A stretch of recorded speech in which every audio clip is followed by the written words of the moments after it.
du Conseil des sages des 4 coordinations régionales de la République de Guinée à l'occasion du scrutin de l'élection présidentielle prévue le dimanche 18 octobre 2020. Peuple de Guinée, nous voici à la veille du scrutin crucial au cours duquel tu es appelé à élire librement et souverainement le président de la République pendant ce premier mandat de la 4e République le dimanche 18 octobre 2020. Nous, coordination de la Basse-Guinée, de la Moyenne-Guinée, de la Haute-Guinée et de la Guinée forestière, en accord avec l'ensemble des patriarches de nos populations respectives, lançons un appel solennel au glorieux peuple de Guinée et interpellons par la même occasion l'ensemble des acteurs intervenant dans le processus électoral, le gouvernement, la Commission électorale nationale indépendante CENI, la Cour constitutionnelle, les partis politiques candidats ou non à la course pour l'élection présidentielle, la société civile, les forces de défense et de sécurité, les médias publics et privés à faire preuve de maturité et au sens élevé de responsabilité en mettant au devant le dialogue et l'intérêt supérieur de la nation. Constatant l'identité de vue de tous les acteurs par rapport à la préservation de la paix, au renforcement de l'unité nationale et de la cohésion sociale, les sages saluent vivement et expriment leur satisfaction pour l'esprit républicain déjà manifesté. Cependant, force est de retenir avec un profond regret et une amertume des actes de violence et de vandalisme survenus pendant les campagnes dans les préfectures de Labé et de Dalaba.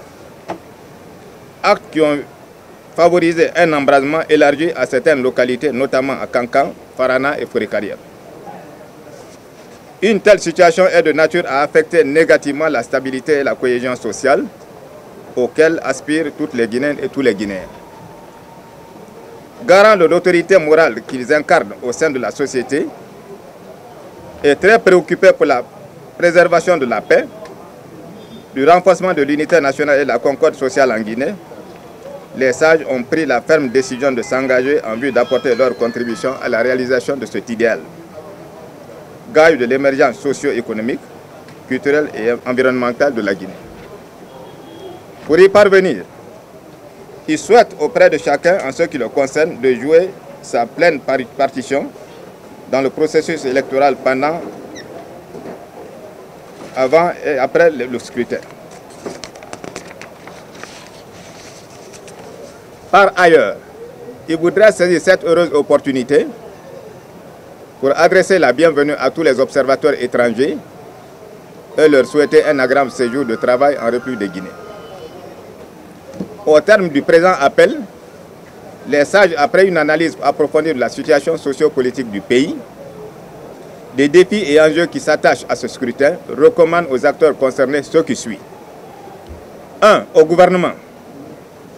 Les sages saluent les dispositions sécuritaires prises par le gouvernement pour assurer l'intégrité du territoire et la sécurité des frontières maritimes, aériennes et terrestres pendant cette période. Les sages demandent au gouvernement le respect strict de l'autorité de l'État. 2. La CENI.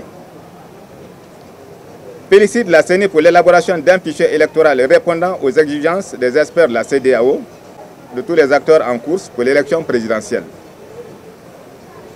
Demande de travailler en synergie avec l'organe gouvernemental chargé des élections avec la plus grande probité morale. D'éviter toute position partisane qui soit de nature à privilégier un et ou des partis politiques, ce qui pourrait affecter négativement la crédibilité du scrutin. Exige la CENI en tant qu'organe habilité à gérer les élections conformément à la loi en la matière, de ne proclamer que les résultats issus des urnes. Aux forces de défense et de sécurité, de garantir le bon déroulement du scrutin par la sécurisation des bureaux de vote, la mise en route de tous les documents y afférents au vote et de leur lieu de centralisation et de publication. En tant que force républicaine, ils devront assurer la sécurité des citoyens et de leurs biens et ce, conformément aux missions régaliennes qui leur sont dévolues. 4. Aux partis politiques d'assurer régulièrement l'éducation de leurs militants et de leurs militantes en évitant les manifestations de rue préjudiciables à la paix et à la cohésion sociale. D'observer scrupuleusement le code de bonne conduite auquel ils ont souscrit. D'accepter de façon responsable et citoyenne les résultats issus des urnes qui seront proclamés par les organes habilités par la loi, notamment la CENI et la Cour constitutionnelle.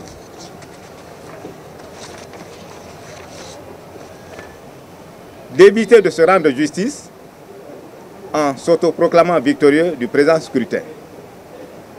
En cas de contestation, d'user des voies de recours prévues par la loi afin d'éviter de jeter les militants dans les rues, ce qui pourrait aboutir à des violences et vandalismes aux conséquences incalculables.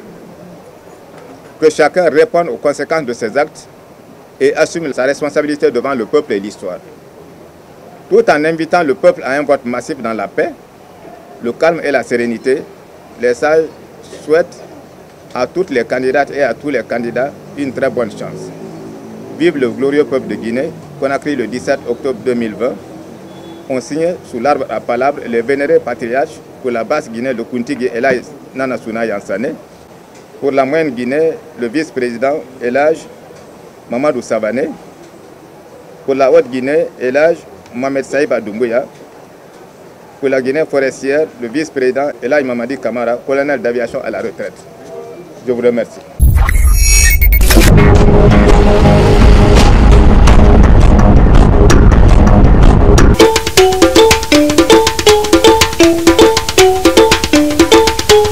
Alcom TV. La télé web, la télé qui dérange.